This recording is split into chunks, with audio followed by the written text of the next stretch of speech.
Di dalam bulan Ramadan, sebulan penuh itu penuh dengan amalan ibadah. Bisa kita katakan terbanyak ya dan terlama dari seluruh bulan Hijriah. Ya, dan pahalanya terbesar dari seluruh bulan Hijriah. Ya, oleh sebab itu ada bentuk amalannya, bentuk perkataan, ada bentuk perbuatan. Ya, tidak akan mungkin kita melakukan ibadah tanpa ilmu. Yang ini kan yang selalu diingatkan oleh para ulama ketika kita beribadah, ingin diterima amalan ibadah kita kan dengan dua syarat. Pertama sekali ikhlas.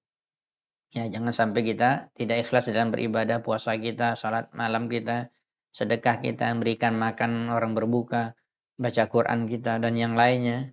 Harus ikhlas karena Allah Subhanahu wa taala. Begitu juga bagi aktivis-aktivis mungkin yang bersibuk dalam mengurus Ramadan, panitia-panitia Ramadan di masjid ataupun ini juga kita ingatkan supaya ikhlas. Ikhlas karena Allah Subhanahu wa taala. Ini amalan ibadah.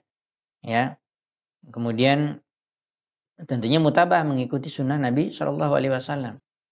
Semuanya itu taufik dari Allah. Sehebat apapun rencana kita, walaupun kita juga banyak latihan, kalau kita tidak minta kepada Allah, enggak kadang-kadang sampai bulan Ramadan enggak juga dapat kita lakukan. Ini semuanya taufik dari Allah. Ya, dan saya ingat perkataan Rasulullah SAW ketika perang Ahzab, kalau tidak salah beliau mengatakan pada perang Khandaq mengatakan kepada para sahabat di hadapan mereka, kalaulah tidak karena Allah kita tidak akan puasa. Kalaulah tidak karena Allah kita tidak akan sedekah, kita tidak akan salat. Ini apa? Ini Rasulullah mengatakan kalaulah tidak karena Allah. Apalagi kita. Kalaulah tidak karena Allah kita nggak akan bisa berbuat apa-apa dalam bulan Ramadan.